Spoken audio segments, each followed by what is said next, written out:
Have you ever felt it? That quiet, internal moment where a thought, a genuine opinion, rises within you, clear and formed, only to be immediately, almost instinctively, pushed back down? Pause. Ask yourself, honestly, when was the last time you swallowed your true opinion? Not because it was inherently unkind or incorrect, but simply because you were afraid of what your neighbor would think. Or your colleague, your follower count, the anonymous crowd online? It's a chilling phenomenon, isn't it? This silence, not the silence of peace, but the quiet of suppression.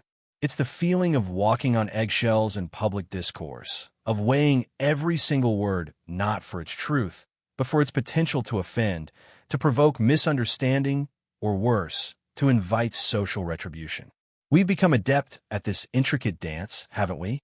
Constantly adjusting our expressions, our beliefs, to fit into an invisible, ever-shifting mold. We filter ourselves, preemptively editing our souls before they even reach the light of day. This isn't about a dictator with a gun to your head. This isn't the brute force of tyranny we so easily recognize. No, this is something far more insidious, far more pervasive. The true villain, as John Stuart Mill so profoundly revealed, isn't a single oppressor, but a silent, often well-intentioned collective force, the tyranny of the majority, or, as we might experience it today, the suffocating pressure of collective mediocrity. It's the unseen hand that demands you not only look a certain way, but think a certain way, that dictates the boundaries of acceptable thought and subtly, yet relentlessly, pushes you towards conformity. Imagine a garden where every unique, vibrant flower is pruned to look exactly the same, all for the sake of an imagined order. That's what happens to us. We prune our distinct perspectives, our challenging questions, our inconvenient truths, until what remains is a safe, bland uniformity. And the cost? It's not just the loss of intellectual vitality in society. The cost is profoundly personal. It's the erosion of your authenticity, the dulling of your unique edge, the quiet despair of never fully being yourself. But what if there was a way to break this spell? What if we could reclaim that internal voice, not with reckless abandon, but with profound clarity and unshakable conviction? John Stuart Mill, a voice from the 19th century, penned a book that offers not just a diagnosis of this modern malady, but a powerful antidote. He provides the intellectual armor to resist this unseen pressure, to cultivate a robust individuality, and to transform the fear of judgment into a fearless pursuit of truth. Join me as we unearth the timeless wisdom of On Liberty, a philosophy that doesn't just reshape how you view society, but fundamentally reshapes how you view yourself and your place within it. Imagine a book published over a century and a half ago that remains so potent, so unflinching in its gaze upon human freedom, that it still ignites controversy in every corner of our modern world. A book whose insights are so piercing, they cut through the noise of today's most heated debates, leaving no ideology unscathed. This isn't just a historical document. It is quite possibly the most dangerous book on freedom ever written. The year was 1859. The author, John Stuart Mill, a figure of towering intellect, published On Liberty. It wasn't just an essay. It was and remains the definitive manual for the modern individual grappling with the eternal question: how much freedom can I truly claim? And at what point does society or the state have the right to intervene in my life? Mill's work isn't merely descriptive. It's prescriptive, offering a radical blueprint for a society that values individual flourishing above all else. He was charting a course for human progress, not just materially, but spiritually and intellectually. But why dangerous? Because On Liberty refuses to be co-opted. It doesn't align with tidy political boxes, nor does it offer comfort to convenient narratives. Its danger lies in its uncompromising logic, its unwavering commitment to principles that challenge everyone seeking to impose their will on others. Ask yourself, have you ever felt the subtle pressure, or perhaps the outright force, of a prevailing opinion demanding your conformity? The expectation that you speak a certain way, believe certain things, or even feel certain emotions, lest you be cast out. Mill's arguments are a direct assault on this form of social tyranny, the kind that thrives not through laws, but through the crushing weight of public censure. This book challenges, with equal fervor, both ends of our contemporary cultural spectrum. If you align with what some might call the woke mob, those who, often with genuinely good intentions, seek to enforce ideological purity, to police language, thought, and even personal history for perceived transgressions, Mill's word will serve as a stark and sobering counterpoint. He will argue, with devastating clarity, that even the most benevolent desire to protect people from offensive ideas can become the very engine of oppression, stifling the intellectual friction that is essential for truth to emerge. He understood that the pursuit of social justice, if untempered by a profound respect for individual liberty, can inadvertently lead to a new, perhaps more insidious, form of censorship. He will make you question whether true progress can ever be achieved by silencing dissenting voices, no matter how uncomfortable those voices may be. Conversely, if you find yourself on the side of traditionalists, perhaps guided by religious conviction or deeply held conservative values, who believe society needs a strong moral compass, and that certain behaviors or lifestyles are inherently wrong and should therefore be restricted for the common good, Mill's arguments will be equally unsettling. He will challenge the very notion that society has a right to intervene in private conduct, even if that conduct is widely considered immoral or distasteful, as long as it causes no direct harm to others. He will push you to confront the limits of paternalism, forcing you to ask whether your desire for a morally upright society justifies stripping individuals of their autonomy to make their own choices, even those you profoundly disagree with. This isn't a book that picks sides in our modern culture wars. It transcends them. It offers a framework so universal, so profoundly committed to the individual as the sovereign architect of their own life, that it renders many of our contemporary debates moot, or at least reframes them in a startling new light. It reminds us that the greatest threats to liberty often come not from tyrannical kings, but from the well-meaning masses or from powerful groups convinced of their own righteousness. By the end of this journey through On Liberty, you will not merely understand a philosophy. You will possess a razor-sharp tool, a foundational principle to navigate the labyrinthine complexities of freedom in your own life and in the world around you. This tool is known as the harm principle. It is the intellectual lever that will enable you to determine, with startling precision, exactly where your freedom begins and where the government's power or society's right to interfere must definitively end. This isn't just about abstract political theory. It's about the very architecture of your own existence, your choices, your voice, and your place in the world. It reshapes how you view yourself and your life, offering clarity where there is often only confusion. We've spoken about the eternal tug-of-war between liberty and power, this deep human desire for freedom constantly clashing with the authority of the state, or even the subtle tyranny of public opinion. But where precisely does the line get drawn? What is the absolute, unyielding limit beyond which no society, no government, no individual has the right to interfere with your choices? John Stuart Mill, in his groundbreaking work on liberty, plants a stake in the ground, a principle so vital it reshapes our understanding of freedom itself. He calls it implicitly the harm principle. This is its core declaration. The only reason power can ever be rightfully used against a sane, adult member of a community, against their will, is to prevent harm to others. Pause. Think about that for a moment. The only reason. Not because you're making a bad choice. Not because you're offending someone's delicate sensibilities. Not because you're falling short of someone else's idea of a good life, but solely and exclusively to prevent actual, tangible harm to another person. This distinction between harm and mere offense is crucial, and it's where many misunderstandings arise. Have you ever felt a pang of disapproval watching someone make a choice you consider foolish, unhealthy, or morally questionable? Perhaps a neighbor's messy yard, a friend's career path you deem unstable, or someone's lifestyle choices that simply grate against your own values. It's natural to feel these things. We are social creatures, and our opinions are strong. But Mill asks us to draw a sharp, unyielding line between our disapproval and our right to intervene.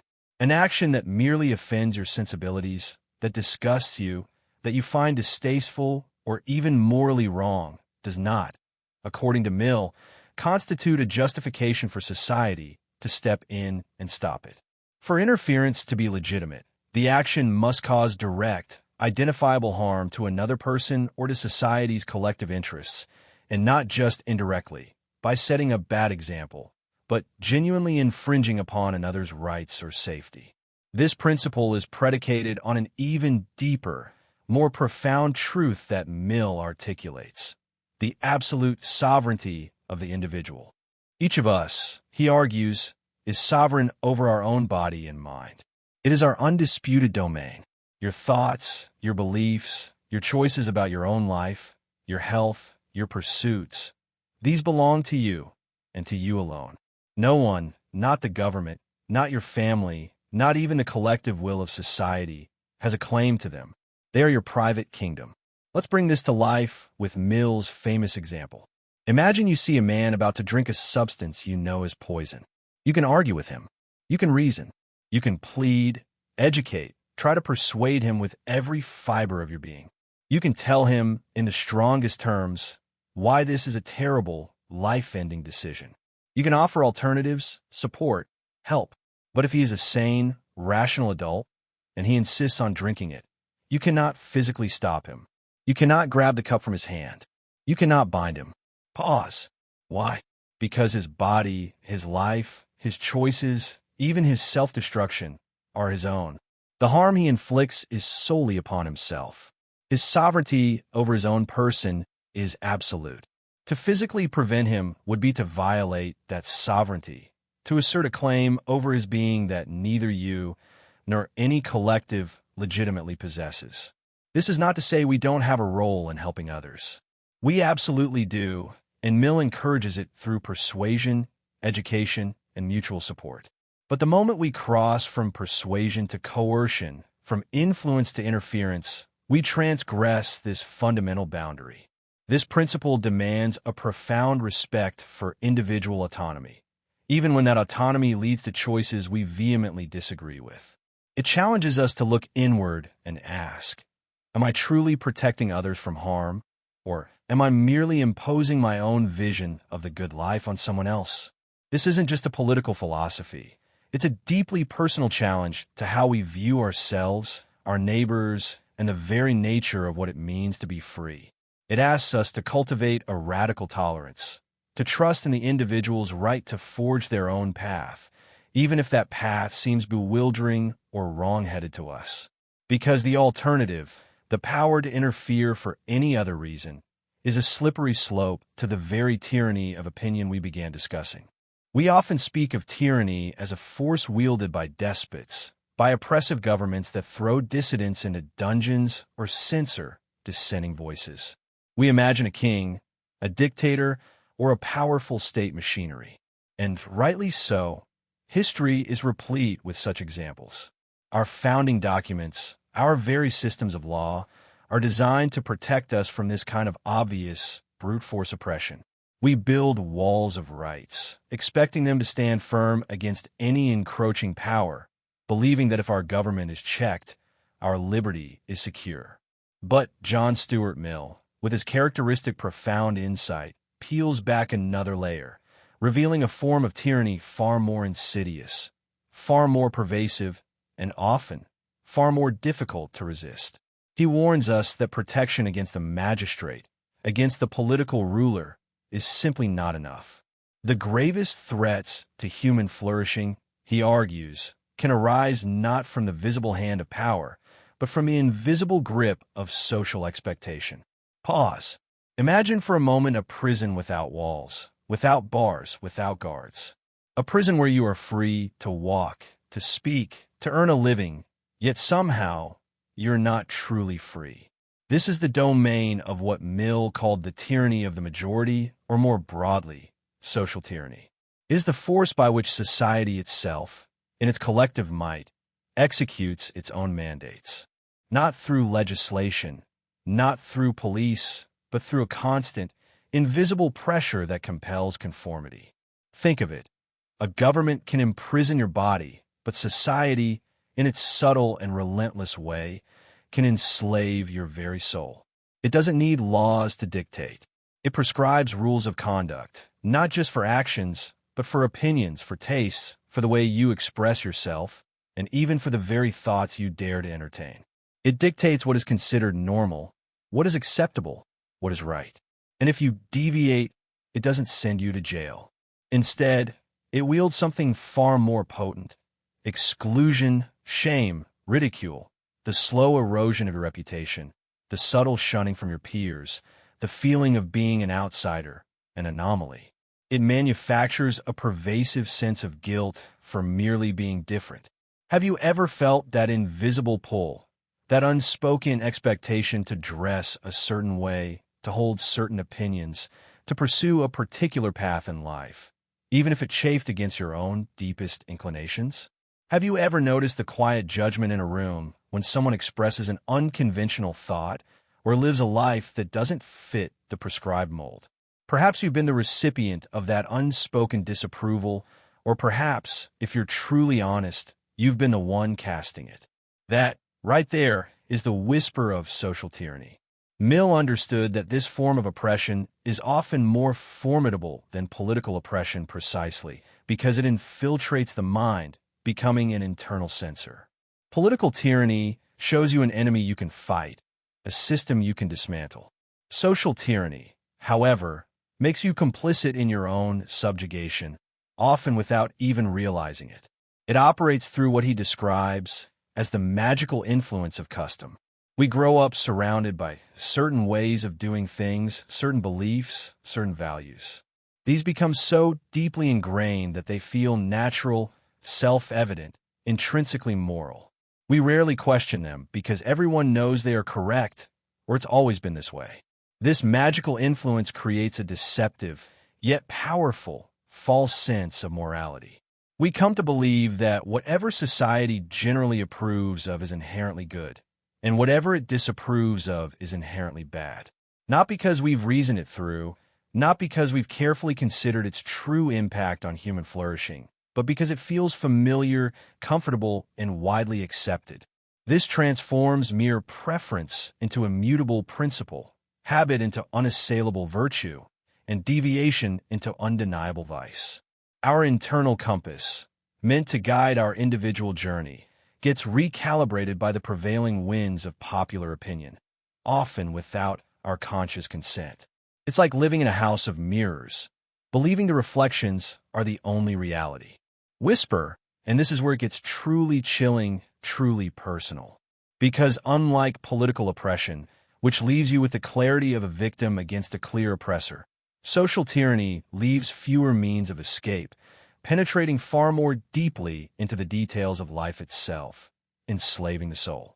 The individual is not just battling an external force. They are battling an internalized version of that force. They are battling the uncomfortable feeling of being different, the crushing fear of disapproval, the primal human need to belong, which can be weaponized against our authentic selves. To resist is not just to defy the crowd, but to defy a deeply ingrained part of your own psyche.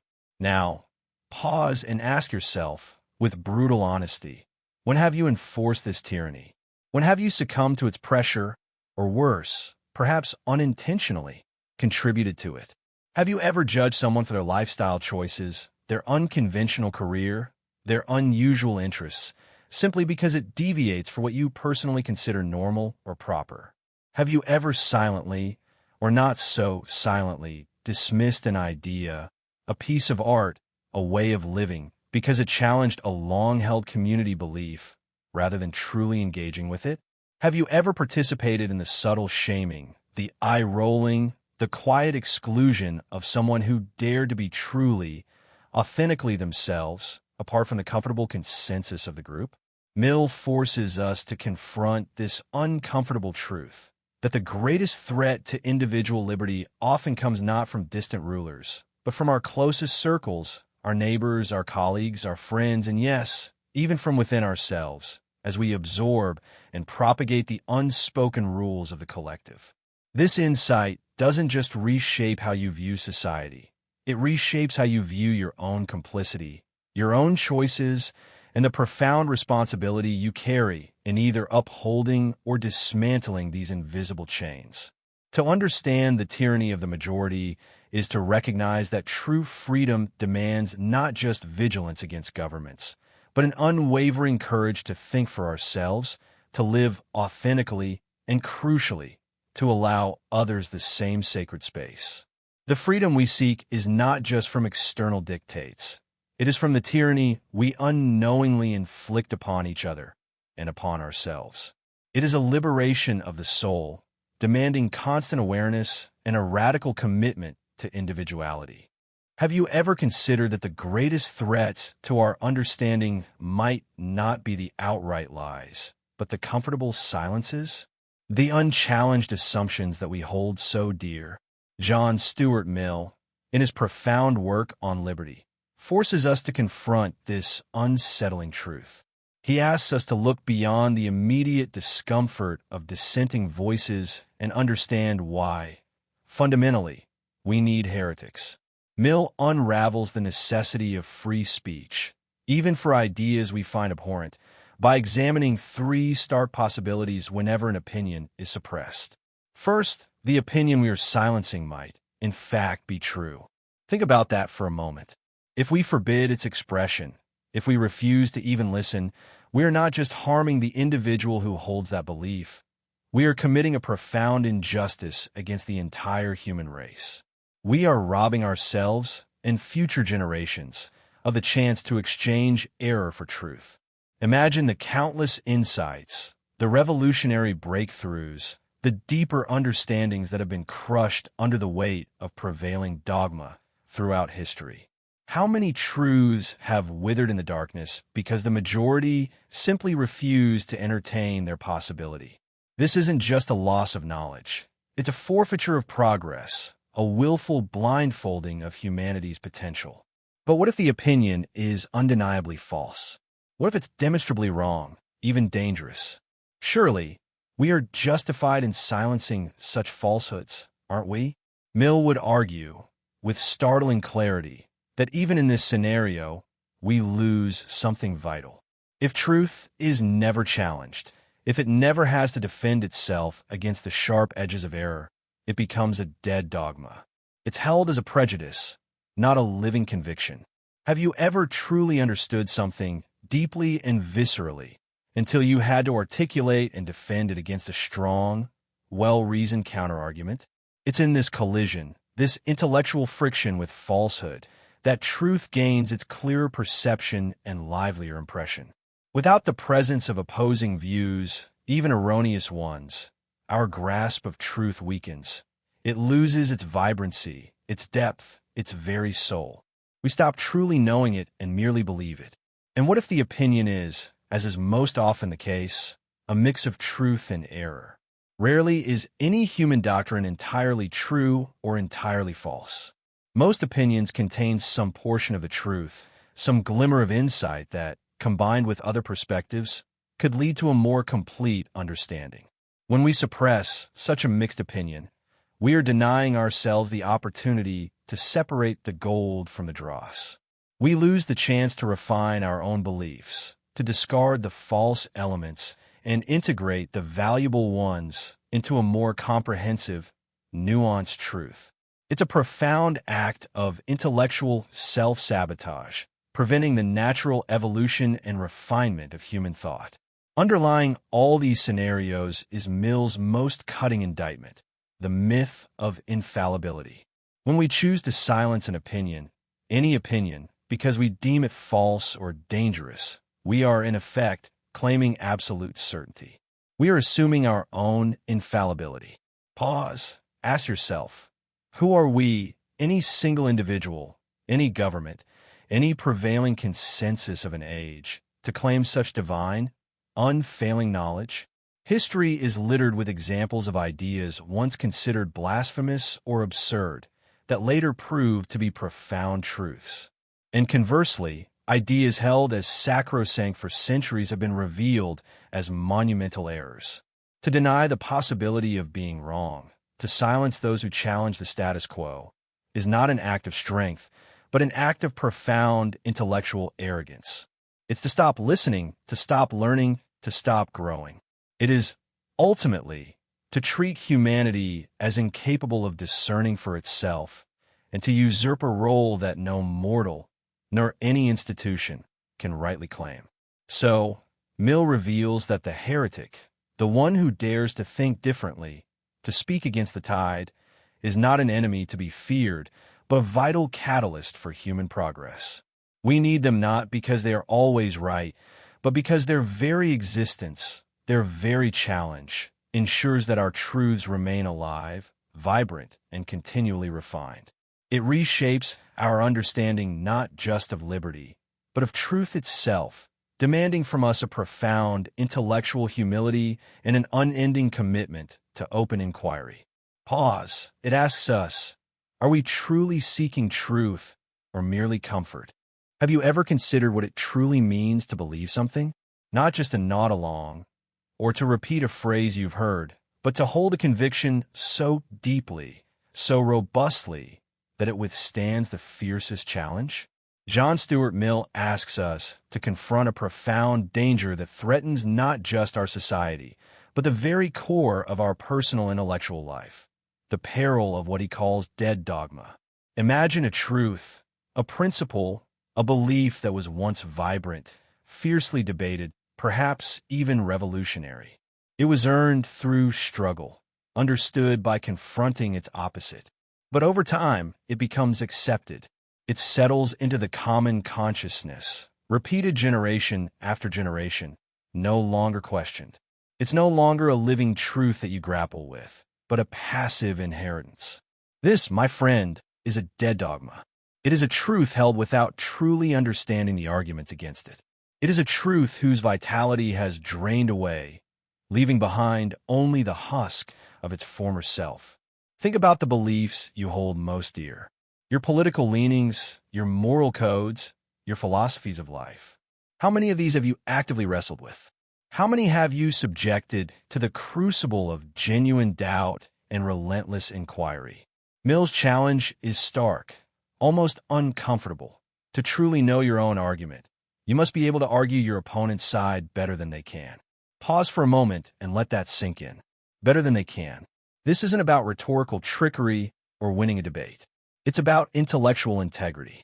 It's about cultivating such a deep, empathetic understanding of the counterargument, its strengths, its nuances, its very appeal, that you can articulate it with more precision and conviction than those who actually hold it.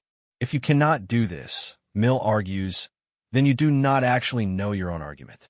You are merely parroting a conclusion, not embodying a truth.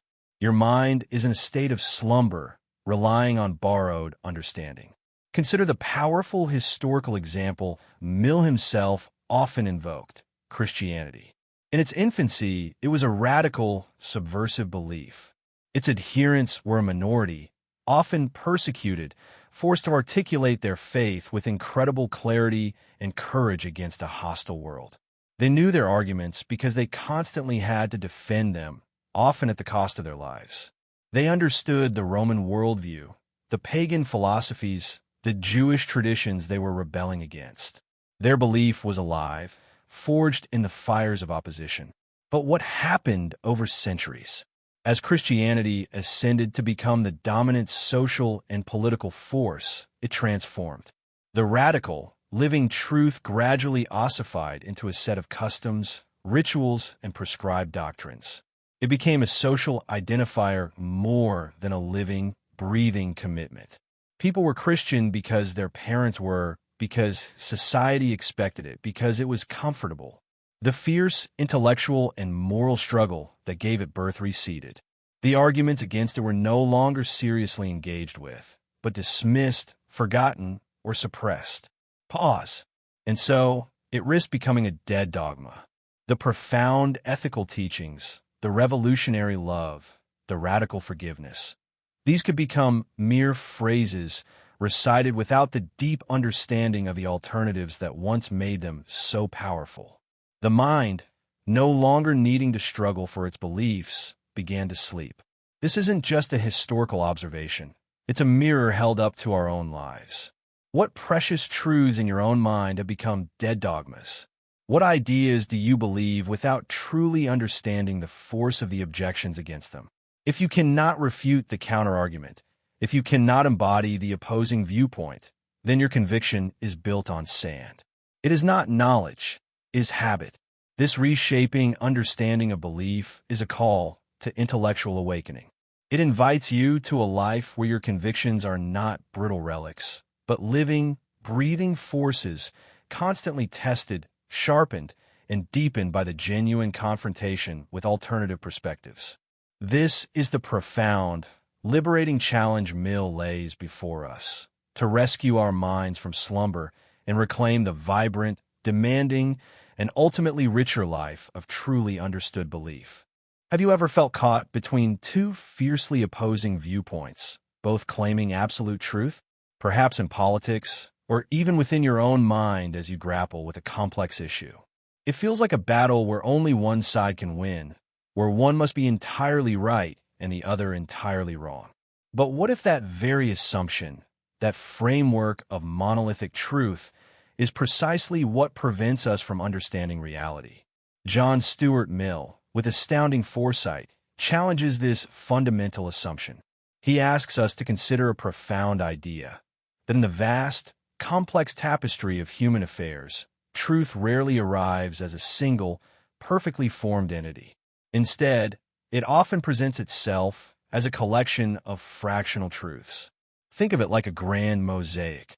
Each doctrine, each viewpoint, holds a tile, a crucial piece of the overall picture. But no single tile, no matter how vivid, can ever reveal the entire image. Consider the timeless tension between the spirit of progress and the spirit of order. One side champions change, pushing society forward, seeking improvement. Their truth lies in dynamism. The other guards tradition, stability, and established institutions. Their truth resides in the preservation of what works. Both, taken to extreme, can be destructive. Unchecked progress, chaotic, absolute order, stagnant. Mill argues neither is entirely wrong nor entirely right on its own. They represent complementary truths. The truth about a flourishing society isn't found exclusively in rapid change or rigid preservation, but in the delicate, often contentious interplay between them. Each doctrine holds a truth the other overlooks, and both are necessary for a complete understanding. This brings us to a radical conclusion about dissenting voices, about unpopular opinions often dismissed or shouted down. If truth is fractional, the majority view tends to crystallize around the widely accepted, comfortable part. The uncomfortable, inconvenient, neglected part of the truth often resides in the margins. It's held by the minority, by the solitary thinker who dares to see things differently. The piece of the mosaic the mainstream has yet to recognize or chooses to ignore because it disrupts comfortable assumptions. This is where Mill delivers a warning resonating with chilling accuracy centuries later, long before social media. He understood our tendency to gravitate towards intellectual comfort, to surround ourselves with echoes of our own beliefs. Pause. Ask yourself, how often do you truly seek out arguments challenging your deepest convictions? Mill knew that when we only hear one side, when our perspectives remain unchallenged, we don't just miss fuller truth. Our beliefs ossify into dogma. They become brittle, unable to withstand scrutiny, because they've never truly faced it. Therefore, for Mill, intellectual diversity isn't merely a polite virtue. It is an absolute, existential necessity. It is the very survival mechanism for truth itself. Without the clash of ideas, without the friction of opposing viewpoints, our understanding of the world shrinks. Our truths become partial, our convictions fragile.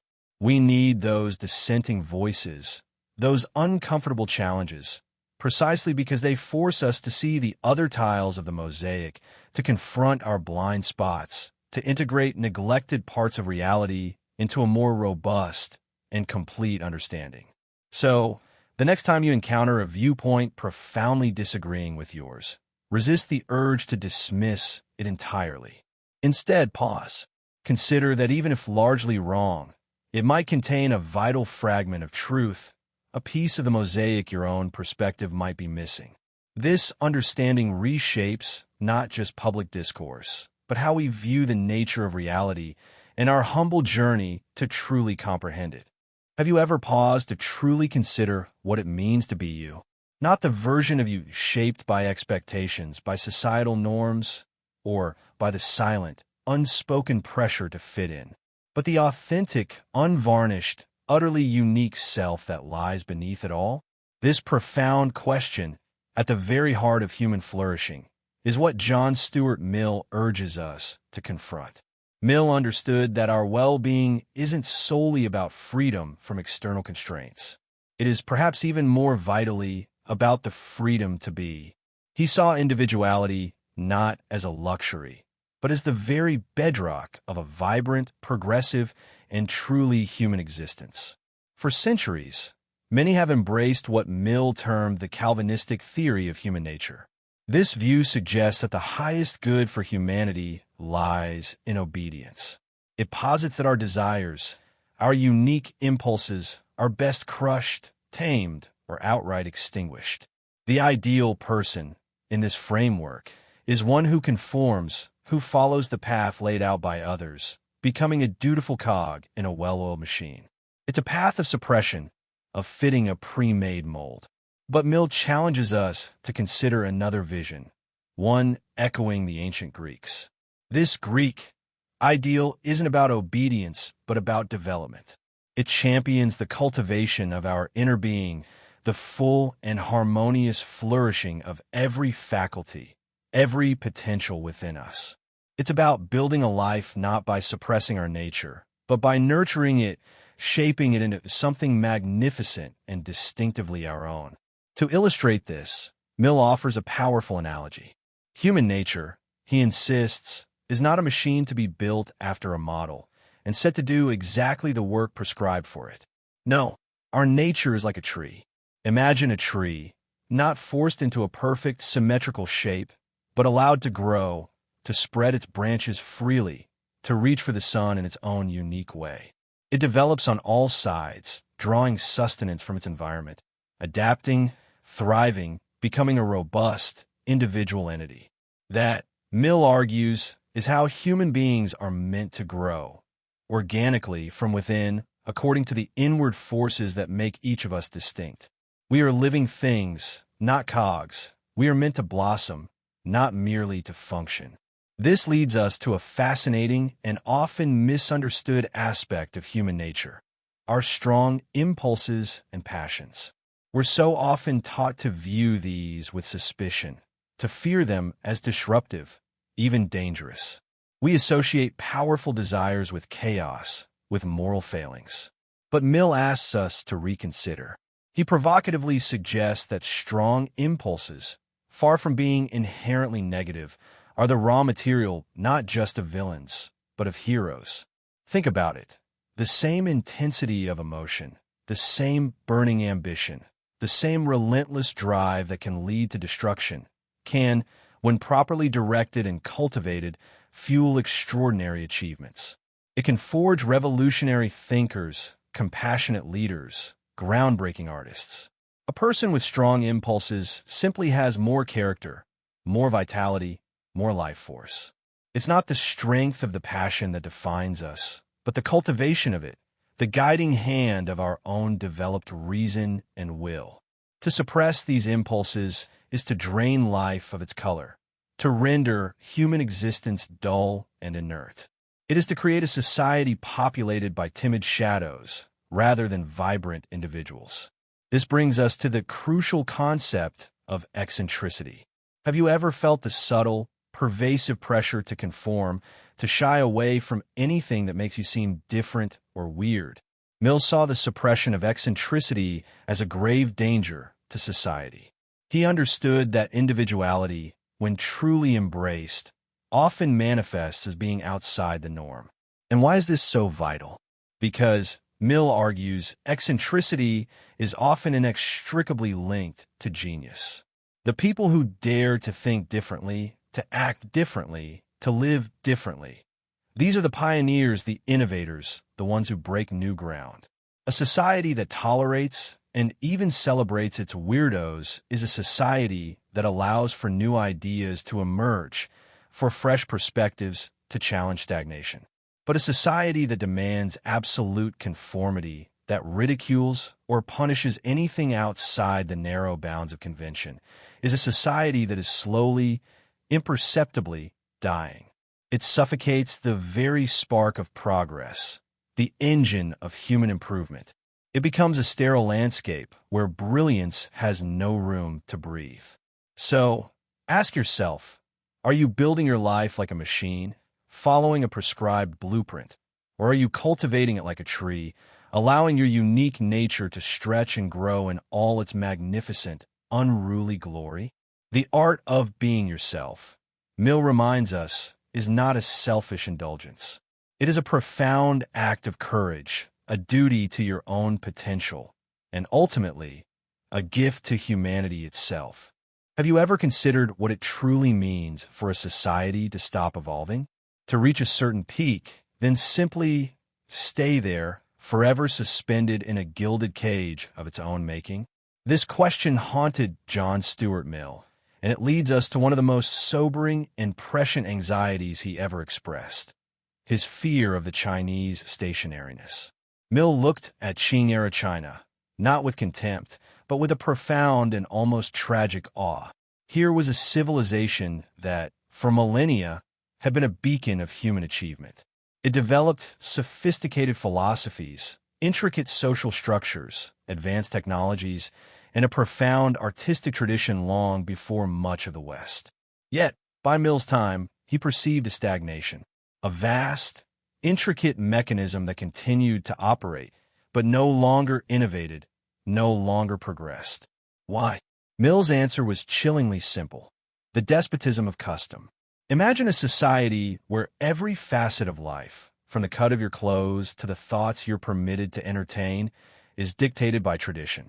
Not by a tyrannical emperor, necessarily, but by an unseen, all-pervasive force of collective expectation.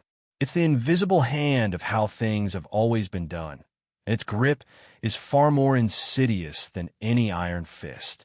It doesn't need to explicitly forbid. It simply makes deviation unthinkable. It makes originality a form of social suicide.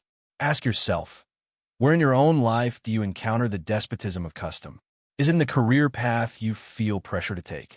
The lifestyle you're expected to maintain? The opinions deemed acceptable within your social circles, your workplace, even your digital echo chambers? Mill saw Europe, particularly England, increasingly at risk of falling into this very trap. He watched as public opinion, amplified by growing literacy and mass communication, began to exert an unprecedented pressure to conform. The very diverse, idiosyncratic characters that once peppered English society seemed to be fading, replaced by a more uniform, predictable type. And what happens when originality is stifled? When the eccentric, the unorthodox, the dissenting voices are not just ignored, but actively discouraged, perhaps even canceled from public life? Mill would argue that you kill the very engine of human improvement. You don't just lose a few interesting individuals. You lose the capacity for society to adapt, to correct its errors, to discover new truths. Think about that for a moment. This is where the tension between liberty and improvement becomes acutely clear. Mill wasn't advocating for freedom merely as an end in itself, a pleasant state of being. No, he saw liberty as the indispensable means to a greater end, the continuous improvement of humanity. And this is why even the most benevolent dictator, the wisest philosopher king, the most well-meaning societal consensus, ultimately fails if it dictates how individuals must live. A ruler, no matter how enlightened, can only impose what they believe is best. But their truth is finite. Their knowledge is limited. What they see as improvement might be a straitjacket for future generations. True progress, Mill argues, cannot be centrally planned or imposed from above. It emerges from a messy, often chaotic, often mistaken attempts of millions of individuals experimenting, trying new ways of living, new ideas, new forms of expression. It emerges from 1,000 different flowers blooming, even if 99% of them wither. It's in that constant churn, that glorious, uninhibited striving, that humanity truly evolves.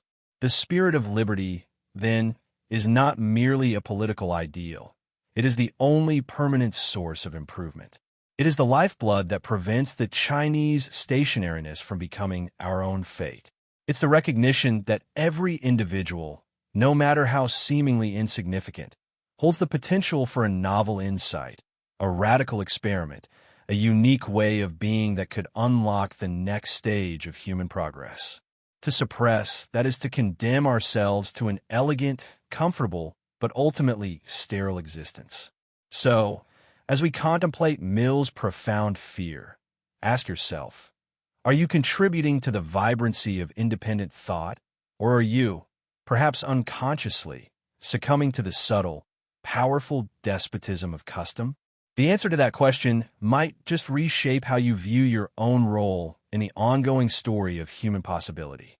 Have you ever watched someone you care about make choices that clearly lead to their own detriment? Perhaps a friend drifting into apathy, a family member making self-destructive decisions, or even just someone you observe from afar squandering their potential. A primal urge rises within you, doesn't it?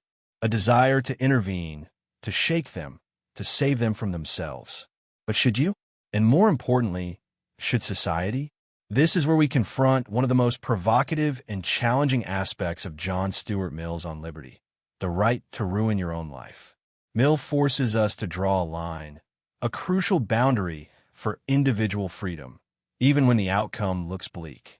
He argues passionately that there are limits to authority when it comes to self-destructive behavior, and understanding this distinction can profoundly reshape how you view both yourself and the world around you.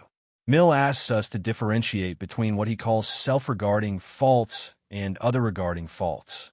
A self-regarding fault is a flaw or behavior that primarily affects only the individual engaging in it. Think of drunkenness, not when you're driving a car and endangering others, but when you're alone in your home, harming only your own liver and reputation.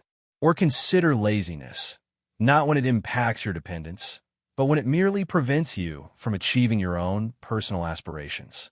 Stupidity, wastefulness, impulsiveness.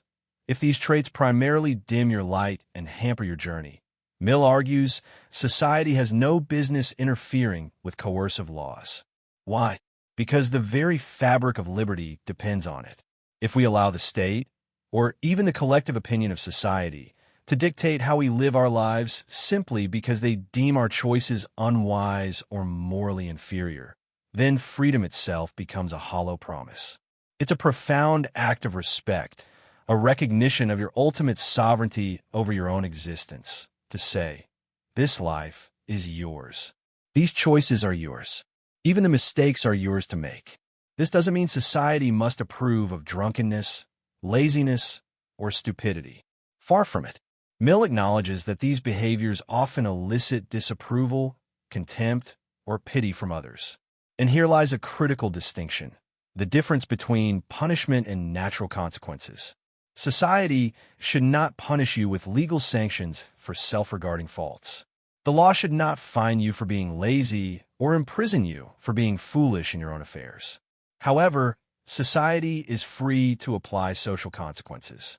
If you are habitually drunk, people might avoid your company. If you are lazy, friends might grow tired of your inaction.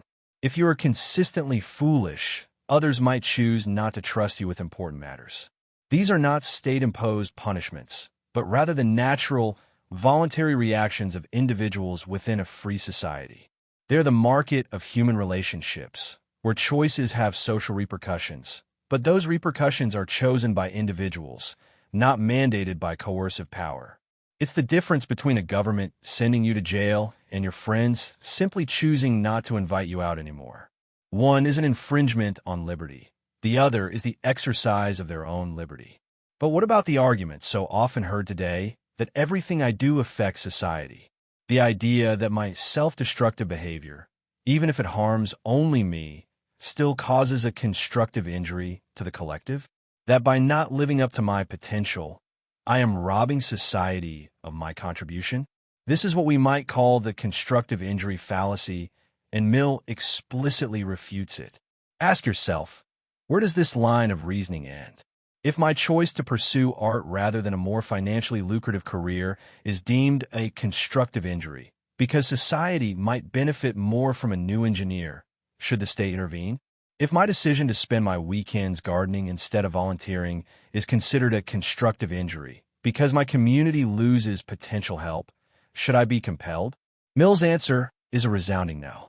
While it is true that we are all interconnected and every life choice sends ripples, the mere potential for a greater contribution is not grounds for coercion. The constructive injury argument, if taken to its logical conclusion, would justify an almost total loss of individual liberty. It would make us mere cogs in a societal machine, optimized for collective utility rather than individual flourishing. Mill argues that for society to intervene, there must be direct, demonstrable harm to others' rights, not just a failure to maximize one's own utility or a deviation for what others deem good for you. The injury must be tangible, affecting another person's freedom, property, or safety. Your self-regarding faults, while perhaps regrettable, do not cross this threshold. This is a radical concept, isn't it? It means truly accepting the messy, often imperfect, beautiful, and sometimes tragic outcomes of individual freedom. It means acknowledging that the grand experiment of liberty necessarily involves the freedom to stumble, to falter, to even fail spectacularly. But it also means recognizing the profound power and dignity that comes with owning your life completely. Your choices, your character, your destiny, for better or worse, are ultimately yours to forge. And that, Mill insists, is a freedom worth defending above almost all else. It is the very essence of what it means to be a free individual, master of your own soul. We've explored Mill's unwavering defense of individual liberty, his fierce advocacy for unique expression against the stifling hand of conformity. But where does the line truly lie? What happens when the very institutions designed to uplift and enlighten become the tools of the very conformity Mill so feared? This brings us to perhaps his most controversial, yet profoundly insightful, take on the role of the state. Its involvement in education.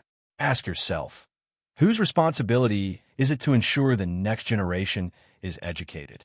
Most of us would instinctively say the state, at least in some capacity. And Mill would agree, up to a point.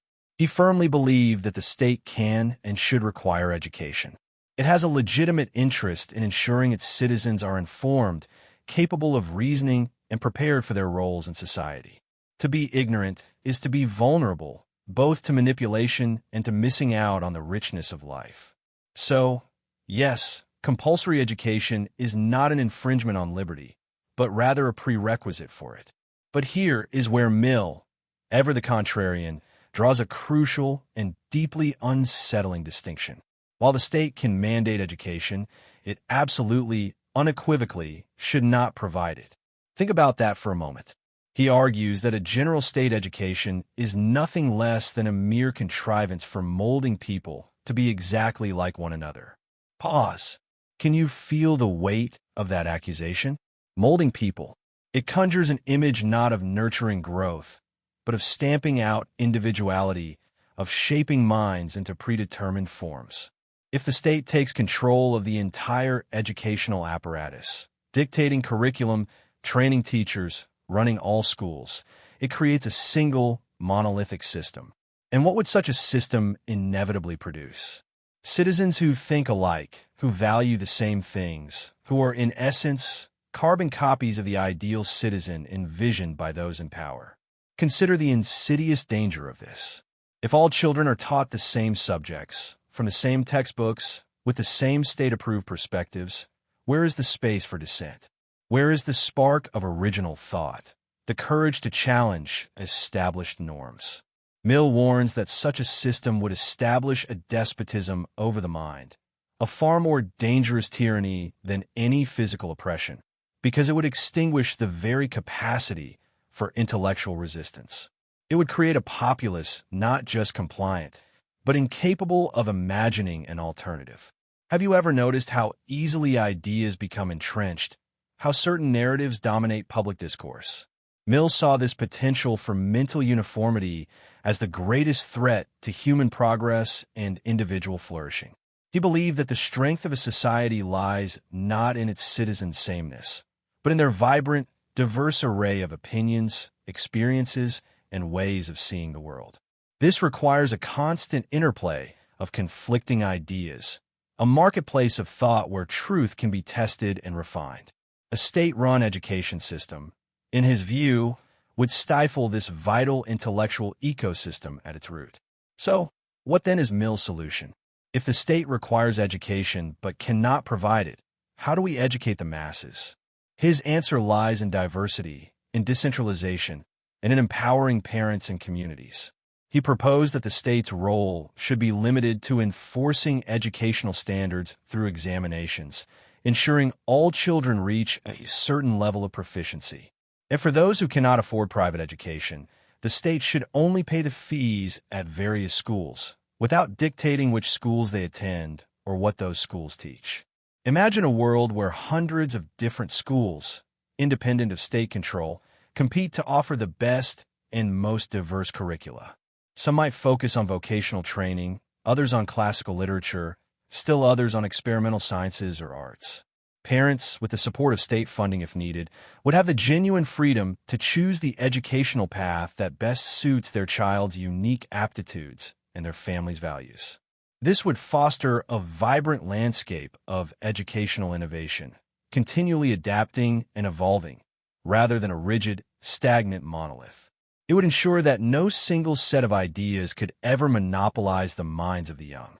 Whisper, this is about preventing the state from becoming the ultimate storyteller of your children's minds. Now, let's bring Mill's concerns into our present moment. Have you ever felt frustrated by the intense debate surrounding standardized testing, or the arguments over curriculum bias, whether in history, literature, or even science? These are echoes of Mill's foresight.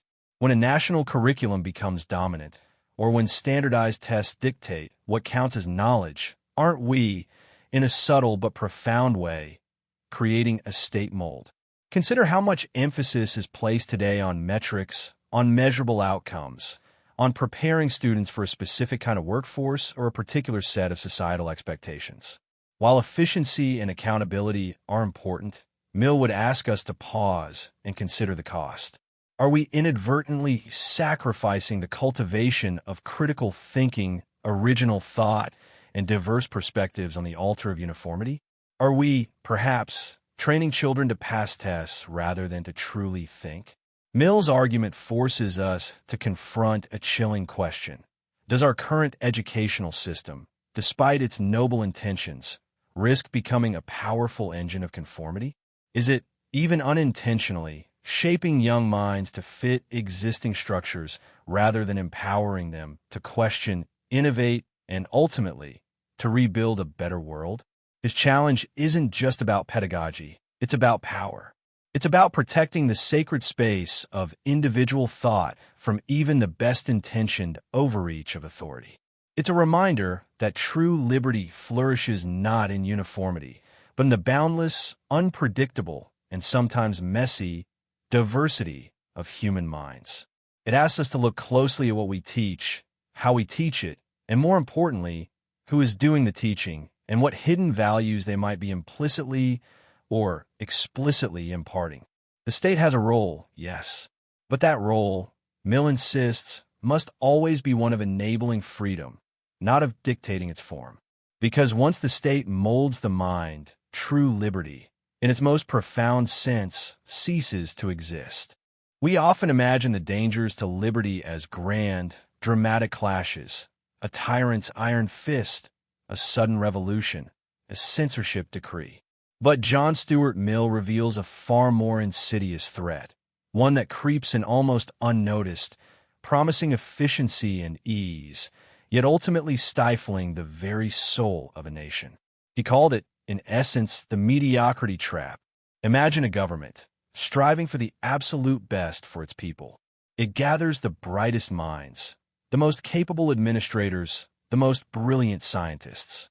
It brings them all into state service, believing that by centralizing talent, it can achieve unparalleled progress and perfect governance. On the surface, this sounds wonderful, doesn't it? An entire nation run by its intellectual elite. But Mill warns us this is the path to a pedantocracy. Ask yourself, if all the exceptional intelligence, all the truly ambitious and innovative spirits are absorbed into the government, what is left outside? Who remains to challenge, to innovate independently, to offer a fresh perspective that isn't already filtered through the lens of the state apparatus? The wellsprings of independent thought, entrepreneurship, artistic creation, and most crucially, criticism begin to dry up. The government may be intelligent, perhaps even benevolent, but it becomes unchallenged, a self-perpetuating entity of experts who are also employees, bound by internal loyalties and shared assumptions. The nation loses its external checks, its vibrant, diverse intellectual ecosystem. This leads to an even deeper problem: the loss of mental energy in the citizens themselves. Have you ever noticed how, when a task is always done for you, you eventually lose the capacity or even the desire to do it yourself? Mill argued that our human faculties, our reason, our judgment, our capacity for initiative and problem-solving, are like muscles. They grow stronger with use, and they atrophy with disuse. If the government takes on everything, if it manages all significant enterprises, solves all societal problems, dictates all educational paths, what is left for the individual? Citizens become passive recipients of services rather than active participants in their own lives and in the life of their community. The temptation is immense. Let the experts handle it, we say, but in doing so, we surrender our own agency, our own growth. A society where initiative is always deferred to the state ultimately becomes a society of diminished individuals. Its collective mental energy, its dynamic spark, slowly fades into a comfortable, compliant mediocrity. And this, Mill says, is the real trap. Consider the vivid example Mill presented: the vast, bureaucratic Russian Empire of his time. It was a government that sought to do everything to control everything. Yet, its sheer size and complexity meant that power became diffused not by design, but by accident, settling into the hands of an entrenched bureaucracy. Even the absolute monarch, the czar, the supreme leader, was often helpless against the inertia and self-serving interests of his own administrative machinery. Decrees from the top would be twisted, delayed, or ignored outright by the layers of officials beneath, each protecting their own patch, their own petty power. This wasn't a case of tyranny from above, but stagnation from within. The bureaucracy itself became the real ruler, an unassailable entity resistant to change, resistant even to the will of its nominal head. Mill saw in this an alarming precursor to what could happen in any nation, no matter how democratic its intentions, if its government became too large, too pervasive, too all-encompassing. A system designed to serve could end up imprisoning itself and its citizens in a cage of its own making. So what is the balance? Mill was not an anarchist. He understood that a government has vital roles to play, but he distinguished between a government that does everything and a government that enables everything. The ideal, for Mill, was a central authority that acts as a depository and disseminator of experience. It gathers information, shares best practices, facilitates cooperation, and provides a framework for action. It illuminates, it guides, it perhaps even inspires. But crucially, it doesn't command. It doesn't perform tasks that individuals, local communities, voluntary associations, or independent businesses are capable of performing themselves. The power to act, to decide, to innovate, and to initiate must remain diffused. It must reside in the hands of the citizens. This is the delicate equilibrium, centralized knowledge, but decentralized power. It fosters individual growth, builds robust communities, and ensures that the vibrant, diverse tapestry of human endeavor is never replaced by a single, monotonous, state-orchestrated pattern.